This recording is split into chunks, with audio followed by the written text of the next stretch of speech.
뉴스 이지선입니다.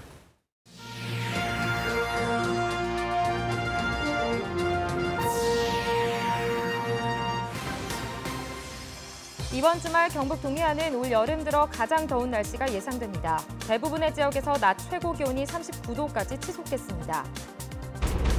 유례 없는 폭염에도 불구하고 제철을 맞은 경주 멜론은 폭염 피해 없이 높은 당도를 유지해 인기를 끌고 있습니다.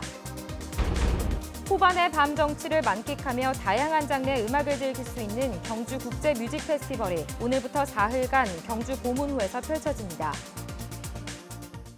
여러분 안녕하십니까? 경북 동해안은 이번 주말이 올여름 무더위의 최대 고비가 될 것으로 보입니다. 토요일, 일요일 이틀간 한낮 기온이 39도까지 치솟을 것으로 예상됩니다. 안수진 기상캐스터입니다.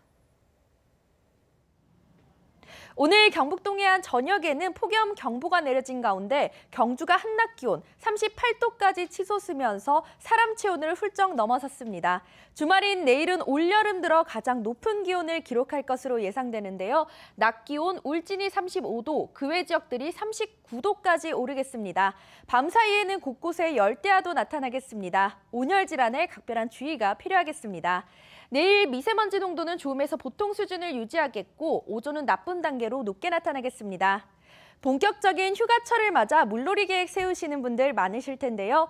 물놀이를 하기 전에는 심장에서 먼 곳부터 물을 적셔주시고요. 충분한 준비 운동 후에 물에 들어가시기 바랍니다. 자세한 내일 날씨 알아보겠습니다. 내일 맑겠습니다. 아침 기온 24도에서 28도, 낮 기온은 35도에서 39도입니다. 울릉도와 독도의 하늘도 맑은 가운데 아침 기온 울릉도와 독도 26도, 낮이 되면 울릉도 33도, 독도 30도입니다. 동해상도 대체로 맑은 가운데 바다의 물결 동해 중부 해상에서 최고 1.5m, 동해 남부 해상에서 최고 1m로 일겠습니다. 주말에는 더위가 절정에 이르겠고요. 이후에는 기온이 약간 떨어지겠지만 무더운 날은 계속되겠습니다. 날씨였습니다. 폭염과 가뭄으로 영천댐 수계 녹조 현상이 진행돼 조류 경보 관심 단계가 발령됐습니다. 이에 따라 포항시는 정수장의 남조류 응집 보조제 시설 가동과 활성탄 투입 등 정수 처리를 강화하고 영천댐 취수를 줄이고 형산강 복류수 취수를 늘리기로 했습니다. 포항시의 광역상수원인 영천댐은 지난달 30일 기준 남조류 개체수가 밀리리터당 9,748개 세포로 관심 단계 기준인 1,000개 세포를 넘었습니다. 다양한 장르의 종합음악축제인 경주국제뮤직페스티벌이 오늘부터 사흘간 경주 보문수상공연장에서 무료로 개최됩니다. 올해로 3회째인 경주국제뮤직페스티벌에는 5개국 14개 팀이 참여한 가운데 개막일인 오늘은 클래식, 내일은 국악, 그리고 마지막 날에는 포크와 재즈 공연이 펼쳐집니다. 한여름밤 호숫가에서 펼쳐지는 경주국제뮤직페스티벌은 하루에 3천여 명이 찾을 정도로 자리를 잡아가고 있습니다. 수박과 복숭아 같은 여름 과일들이 유례없는 폭염으로 인해 당도가 떨어지는 등의 피해를 입고 있는데요. 다행히 막 출하를 시작한 경주 멜론은 폭염 피해 없이 높은 당도를 유지해 전국적으로 큰 인기를 끌고 있습니다. 장성훈 기자입니다. 한낮 뙤약볕에 열기가 가득한 비닐하우스. 큼지막한 멜론이 주렁주렁 달렸습니다. 상품성을 결정짓는 당도를 측정한 결과 자체 출하 기준인 13브릭스 이상으로 나오고 작황도 좋은 편입니다. 수박과 복숭아 같은 여름 과일들이 유례없는 폭염 탓에 당도가 낮아져 상품성이 떨어지고 있는 것과 달리 열대작물인 멜론은 영상 45도씨까지 견디는 등 폭염에 큰 영향을 받지 않기 때문입니다. 멜론은 사막에서도 잘 자라는 식물이라고 그렇게 소문이 나 있습니다. 그러니까 더위가 아무리 심해도 멜론만큼은 당도도 높고 그렇게 잘 자라고 있고. 이렇다 보니 경주 멜론은 예년보다 훨씬 더 높은 가격에 전국으로 팔려나가고 있습니다. 산지 도매 가격은 8kg에 3만 원 선, 지난해에 비해 8,000원, 36%가량 올랐습니다. 10년 전부터 재배를 시작한 경주 멜론은 그동안의 철저한 품질 관리 덕택에 국내 최고 산지로 성장해 현재 100여 농가에서 연간 1,200톤을 생산하고 있고 2년 전부터는 대만과 홍콩으로 수출도 하고 있습니다. 13브릭스 미만 되면 출하를 할 수 없습니다. 그렇기 때문에 경주 멜론을 드시는 분들은 당도라든지 품질 면에서는 믿고 아무 걱정 없이 드셔도 될 듯합니다. 해가 갈수록 이상 고온이 심해지면서 폭염에 강한 멜론은 앞으로 더욱 각광받을 전망입니다. 메론은 고온성 작물이고 열대성 작물이기 때문에 여름철 재배는 아주 적합합니다. 그래서 앞으로도 계속 메론 재배가 증가할 것으로. 전국 최고의 품질을 자랑하는 경주 멜론이 사상 최악의 폭염 속에서 최고의 여름 과일로 진가를 더하고 있습니다. MBC 뉴스 장성훈입니다. 경주시가 당초 예산보다 2,050억 원, 17.8% 증액한 1조 3,500억 원 규모의 올해 첫 추경 예산안을 편성해 시의회에 제출했습니다. 주요 예산안을 보면 외동 냉천공단 상수도 확장에 26억 원, 안강 중앙도시계획도로 20억 원, 첨성대와 나정교간 강변도로 개설에 65억 원, 상구 효현간 국도 대체우회도로 토지 보상비에 100억 원 등입니다. 이번 예산안은 오는 7일 열리는 경주시의회 임시회의에서 심의를 거쳐 최종 확정될 예정입니다. 포항 출신인 장경식 경북도의회 의장은 포항에 자리 잡은 경상북도 환동해 지역본부의 신청사 건립이 조속히 이루어져야 한다고 밝혔습니다. 장 의장은 환동해 본부의 역할이 커지고 있지만 부지 매입 문제 등으로 인해 경제자유구역청 내 입지 조성 등은 지지부진하다며 이같이 밝혔습니다. 최근 도청 제2청사를 놓고 지역 간 갈등이 일고 있는 데 대해서도 소모적인 논쟁이라고 지적하면서 특히 북방교역과 원자력 에너지 클러스터 조성, 항만 물류와 영토 수호 등 동해안 핵심 현안을 컨트롤하는 부서는 반드시 환동해 본부에 와야 한다고 덧붙였습니다.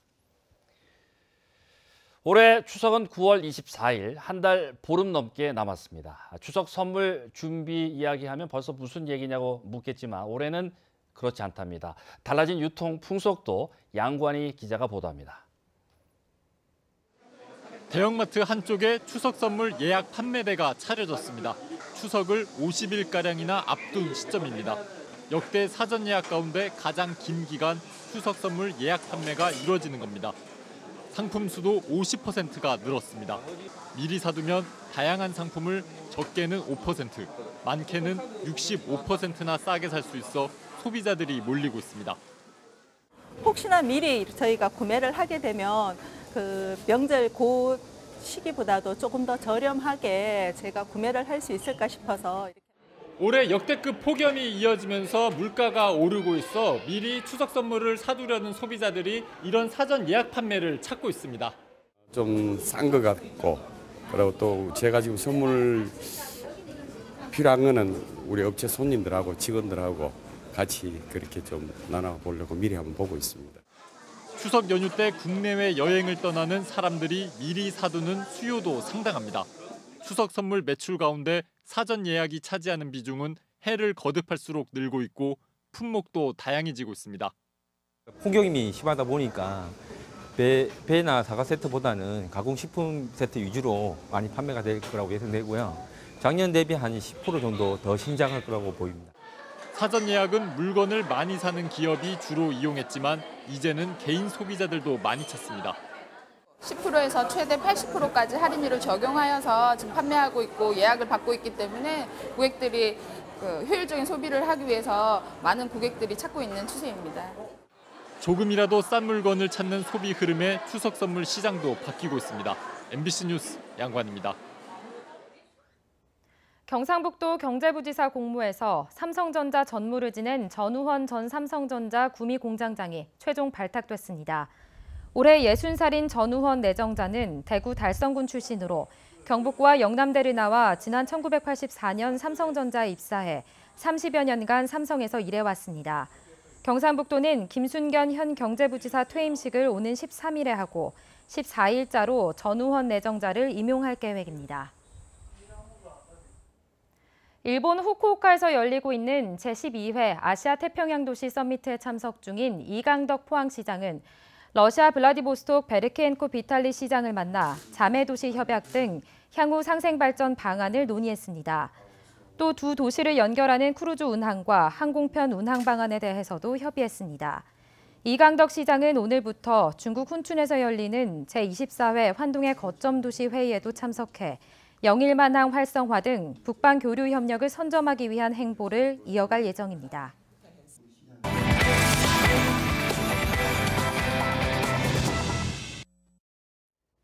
라오스에서 댐 붕괴 사고가 발생한 지 일주일이 지났지만 실종자는 여전히 수백 명에 달하는데요.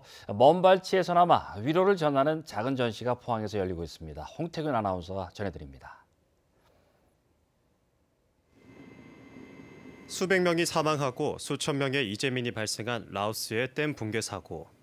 라오스 오지를 여행하며 사진을 찍어온 황정희 씨는 뉴스를 보며 누구보다 안타까워했습니다.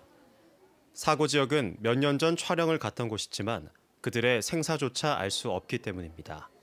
그때 더위 지친 저희 일행들에게 물과 베개를 내어주신 주민들이 너무 고마운데 지금 댐 붕괴로 인해서 혹시나 수몰되지 않았을까 마음이 많이 아픕니다. 순수한 영혼의 땅 라오스에 매료돼 2013년부터 라오스 오지를 촬영했다는 황정희 씨. 어릴 적 기억마저 떠오르게 하는 그곳 아이들을 위해 갈 때마다 옷가지와 학용품을 준비하기도 했습니다. 그들의 삶 속으로 한 발짝 들어가서 얻은 37점 모두 애정의 시선이 담겨 있습니다. 라오스 사람들의 실제 생활이나 모습을 여행으로는 보기가 힘든데 이런 사진전을 통해 보게 돼서 너무 좋았고요. 그들도 이제 일상으로 빨리 돌아갈 수 있었으면 좋겠어요. 사고 소식을 듣자마자 라오스 대사관에 성금을 보냈다는 사진가는 사진과 포토 에세이 판매 대금을 성금으로 전달할 예정이며 아픔이 치유될 즈음 라오스 수도 비엔티엔에서 사진전을 열고 싶다는 소망을 밝혔습니다. 이 밖에도 주말에는 경주 국제뮤직 페스티벌을 보문 수상 공연장에서 만날 수 있으며 장두건 탄생 100주년 기념전 삶은 아름다워라가 포항 시립미술관에서 이어집니다. MBC 뉴스 홍태균입니다. 포항시는 초등학생 이하 자녀를 둔 직원들을 위해 점심시간과 연계한 유연근무제를 시행합니다. 유연근무제는 여름방학 동안 자녀들이 점심 식사를 제때 챙기지 못하는 직원들을 위해 8월부터 점심시간 앞뒤 1시간씩 최대 2시간 범위에서 실시하고 있습니다. 포항시는 업무 공백이나 민원인 불편이 생기지 않도록 늘어난 점심시간은 조기 출근이나 연장 근무 방식으로 해결하기로 했습니다. 영덕군이 여름방학을 맞아 전국의 15개 유소년 축구팀의 전지훈련을 유치해 선수단과 학부모 600여 명이 오늘부터 오는 9일까지 영덕에 머무르게 됐습니다. 참가팀들은 영덕 군민운동장 등 4개 구장과 풋살장에서 연습 경기를 치르게 되는데 영덕군은 폭염이 지속됨에 따라 야간 위주로 진행하고 이동식 간이 샤워장을 설치하는 등 선수 관리에 신경을 쓰기로 했습니다. 영덕군이 오늘 경기도 성남의 농산물 종합유통센터를 시작으로 오는 12일까지 고양과 수원, 인천을 돌며 복숭아 홍보 판촉 행사를 벌이기로 했습니다. 영덕군은 지난해에 비해 생산량은 다소 줄었지만 일조량이 늘고 당도가 높아진 점을 중점적으로 홍보하고 이번 행사를 계기로 유통업체와 연계해 전국 판매망을 확충할 계획입니다. 어제 오후 6시쯤 예천군 은풍면 탐리한 농로길에서 농어병 동력 분무기가 도랑으로 빠지면서 전복돼 운전자 57살 A씨가 숨졌습니다. 소방 관계자는 비탈길을 내려오던 중 농어병 동력 분무기가 4m 높이의 도랑으로 추락했고 A씨가 기계에 깔려 변을 당한 것으로 보인다고 말했습니다. 경북 선관위가 내년에 치러지는 전국 동시조합장 선거에 대비해 공정선거지원단을 공개 모집합니다. 공정선거지원단은 내년 3월 13일 실시하는 조합장 선거를 앞두고 선거법 안내와 위법행위 예방 활동 등을 수행합니다. 공정선거지원단은 서류 전형과 면접 심사로 선발되며 오는 9월 담당 업무에 투입됩니다. 네, 이상으로 8월 3일 금요일 포항 MBC 뉴스데스크 마치겠습니다. 여러분 고맙습니다.